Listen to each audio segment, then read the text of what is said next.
Swerte talaga kami sa spot na to kasi napakarami talagang isda dito sa mga tilapia, talagang nakakatuwa. Ayan o, wow! Tara, samahan nyo kami. Dito nga, papunta na kami dun sa spot namin panghuhulihan ng isda. Bali dito yun at marami talaga ditong kasarapang tilapia. At dito nga, nag-start na agad si John Lloyd magkadkad ng kanyang lambat. Sigurado na naman ang pang-ulam namin nito ay kasarapan na naman. Bali marami pala kami ngayon magkakasama, kasama ni si Tumboy at si Oliver, si Pinoy at si John Lloyd. Tapos ako, syempre, Pugi. Yes! Bali dito nga, naglusong na si Tumboy at lulusong na rin ako papunta dito sa gitna ng tubig. At si Pinoy ay maghahagis na doon sa may parting dulo. Habang si John Lloyd ay nagkakadkad ng lambat dito sa kabilang tabi. Tapos maya lang ay nakahuli naman si Pinoy. Ayun, at tinutuhog na nung dalawa. Ayan, at may kagat pa si Pinoy.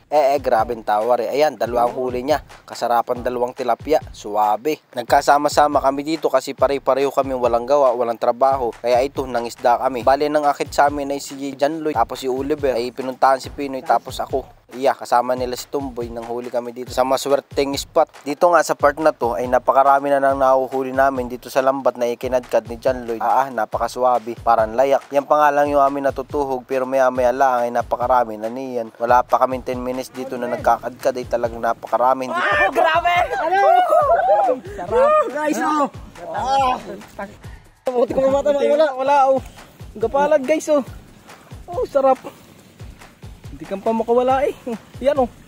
Hindi alam ni Pinoy na may huling malaki. Iswabe, kalapara. Guys. Wow. Siram. Easy. Sa mukha, malapit sa mukha. Wala. Oh. Ayos. Saan pa kayo? May dala na, may lambat pa. Kaya maraming nadadali dito sa spot na to. Ayun yung aming isang kasama to, tuwa doon. Ano ba yung mga yan? Ano, sa pamlakayan doon. Ano? Apat to. Yan oh, sunod-sunod oh. Wow, ayun sa lalim mo. Dami. Suwabe, kasarapan. Sa bulsa oh. Sinilig sa bulsa. Wala pa kami 10 minutes dito oh. Ang huli namin ay kainaman, solid.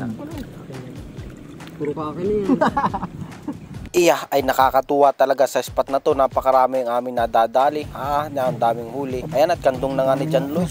Suwabing, napakaraming tilapia. Mga arroyo, saka mga tunay na tilapia. Ang kasarapan. Suwabe. Ito yung akin. Napalo. Hindi yan. Hindi pa mo. Kasarapan. Suwabe. Yan o. Ulam na. Ulam. Wow! Daming layak mga idol. Layak oh. Layak. Dami. Wag yan, halata kayo layak. Katamad tanggal yung mga layak. Ay pa layak oh. Ito layak. Oh, layak pa oh, dami. Puro layak. May butas pa. Ito pa. Yan pa layak oh, yan oh, yan. Layak mga idol. Yan. Oh, wow. Yan oh, wow. Hanggang sa doon. Talagang kaya naman. Pagmamalasin nga ng isda. Gatitingnan lang yung lambat oh, nakahuli pa. Ay talagang kaya naman. Talagang malas ay. Talagang walang humpay ang aming huli dito to sa part na to oh. Parang mga layak na naman. Nagkabuhol-buhol na dito sa lambat. Sa karamihan ng tilapia, nakakatuwa talaga.